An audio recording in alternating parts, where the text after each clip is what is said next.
2021 का एक क्वेश्चन है, बहुत ही सिंपल सा क्वेश्चन है।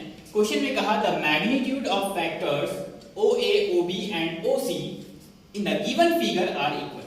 बेटा vector OA, vector OB and vector OC की मैग्नीट्यूड आपस में इक्वल है और गिवन नहीं है कितना है मैग्नीट्यूड, तो हमने क्या मान लिया बेटा OA, OB, OC का मैग्नीट्यूड आप कुछ भी मान लीजिए x, y, z। तो बेटा मैंने vector OA, OB and OC का मैग्नीट्यूड तीनों का क्या एज्यूम किया है x। तो बेटा x एज्यूम कर लिया मैंने और फिर से पूछा क्या है, पूछा है क्वेश्चन में the direction of vector OA, OB minus OC with x axis will be. तो बेटा इस वेक्टर की, ये पूरा जो वेक्टर आएगा इसकी डायरेक्शन तेरे से पूछी है। अच्छा तो बेटा सबसे पहले काम कर तू वेक्टर OA को रिजॉल्व कर। बेटा OA का मैग्नीट्यूड कितना है बेटा x, तो इसका हॉरिजॉन्टल कंपोनेंट कितना हो जाएगा बोल, x cos 30 and vertical component कितना हो जाएगा बोल, x sin 30। इसी तरह से बेटा OB का horizontal component x cos 60 and इसका वर्टिकल कंपोनेंट x sin 60। इसी तरह से बेटा OC का हॉरिजॉन्टल कंपोनेंट कितना हो जाएगा बोल, x cos 45 and vertical component x sin 45। अब बेटा मैं वेक्टर OA लिख रहा हूं तो OA क्या हो जाएगा बेटा x cos 30, x cos 30 OA का हॉरिजॉन्टल मतलब x cos 30 पॉजिटिव x में तो i कैप, और इसका वर्टिकल कितना है बेटा x sin 30 j कैप। बेटा मैंने यहां पर cos 30 की वैल्यू रखी, sin 30 की वैल्यू, तो बेटा वेक्टर OA कितना आया x√3/2 plus x/2 j cap. अच्छा इसी तरह से बेटा मैंने OB वेक्टर निकाला, ठीक है। OB वेक्टर का हॉरिजॉन्टल कितना है बेटा x cos 60 i cap plus x में, और इसका वर्टिकल नेगेटिव में है x sin 60, वैल्यू रखी बेटा x/2 i cap minus x√3/2 j cap. इसी तरह से बेटा मैंने वेक्टर OC निकाला, वेक्टर OC कितना हो जाएगा बोल, माइनस नेगेटिव x में है minus x sin 45 i cap plus x cos 45 j cap, value रखी बेटा ये है मेरे पास। अब तेरे को निकालना है बेटा OA plus OB minus OC। तो बेटा मैंने vector OA plus vector OB minus vector OC इन सबको ऐड किया, ऐड करने पर बेटा मैंने x और i कैप कॉमन ले लिया है ना, यानी x डायरेक्शन के वेक्टर्स को मैंने x कंपोनेंट्स को अलग कर लिया और y कंपोनेंट को अलग किया।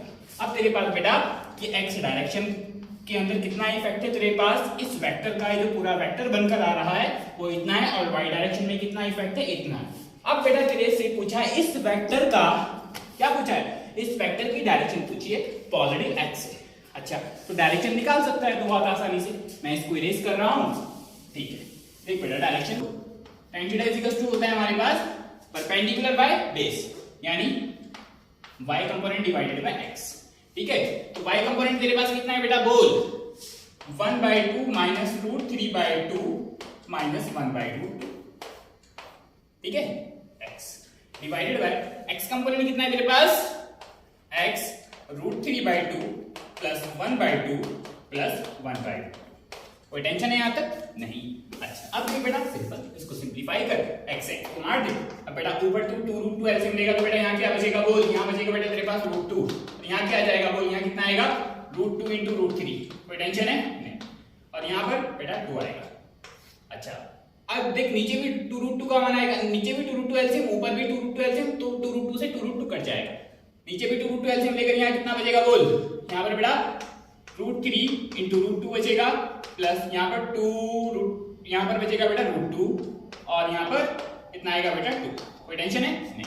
अब एक काम कर बेटा, तो ऊपर से √2 कॉमन ले ले, तो यहां क्या बचेगा बेटा 1, यहां बचेगा बेटा √3, यहां बचेगा बेटा कितना √2, नीचे से भी बेटा तू √2 कॉमन ले ले, यहां बचेगा बेटा तेरे पास √3, यहां बचेगा बेटा तेरे पास 1 और यहां बचेगा बेटा √2 से √2 कैंसिल आउट हो जाएगा, ठीक है। तो बेटा इसको सिंपलीफाई कर दे, tan थीटा कितना है, इतना आया, इसको मैं ऊपर इरेज कर रहा हूं, फाइनल तेरे को आंसर मिला कर देता हूं बिल्कुल। चल तो tan थीटा इक्वल्स टू बेटा कितना आया बोल, tan थीटा इक्वल्स टू 1,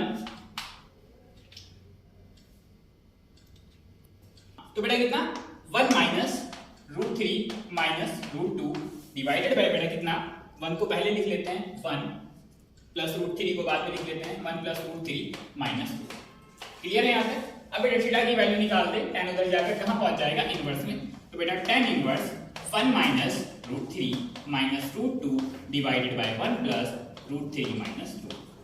तो बेटा ये तेरा आंसर रहेगा, देख ऑप्शन ए ही नजर आ रहा है बेटा, ऑप्शन ए ही करेक्ट आंसर है। Thank you.